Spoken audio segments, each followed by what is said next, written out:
മാർത്തോമ ചെറിയ പള്ളിയിൽ നടത്തപ്പെടുന്ന കോതമംഗലം കൺവെൻഷന്റെ രണ്ടാം ദിവസത്തിൽ ചങ്ങനാശ്ശേരി അതിരൂപത ആർച്ച് ബിഷപ്പ് മാർ തോമസ് തറയിൽ വചന സന്ദേശം നൽകി.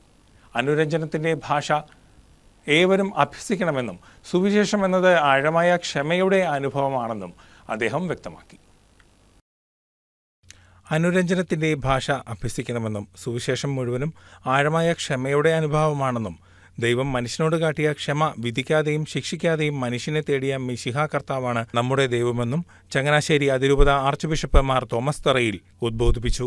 കർത്താവിന്റെ കുരിശ് ചുമക്കാൻ സഹായിച്ച കുറേനക്കാരൻ ശീമോനെ പോലെ സമൂഹത്തിൽ കഷ്ടതയാകുന്ന കുരിശ് ചുമക്കുന്നവരെ സഹായിപ്പാൻ നമുക്ക് ചുമതലയുണ്ടെന്നും അഭിവന്ദ്യ ഏലിയാസ് മോർ യൂലിയാസ് മെത്രോപ്പൊലിത്ത ആമുഖ സന്ദേശത്തിൽ പറഞ്ഞു. 101 ഗായക സംഘം ഗാനങ്ങൾ ആരംഭിച്ചു. രാവിലെ മുതൽ നടത്തപ്പെടുന്ന പകൽ ധ്യാനത്തിന് സെന്റ് പോൾസ് മിഷൻ ഓഫ് ഇന്ത്യയാണ് നേതൃത്വം നൽകുന്നത്. വൈകിട്ട് റവറന്റ് ഫാദർ ജോൺസൺ കുറുമറ്റത്തിൽ വചന സന്ദേശം നൽകും. കോതമംഗലത്തിന്റെ വിവിധ ഭാഗങ്ങളിലേക്ക് സുവിശേഷ യോഗത്തിൽ പങ്കെടുക്കുവാൻ വരുന്നവർക്കായി വാഹന സൗകര്യവും പള്ളിയിൽ നിന്നും ക്രമീകരിച്ചിട്ടുള്ളതായും സംഘാടകർ അറിയിച്ചു. News desk KCV news.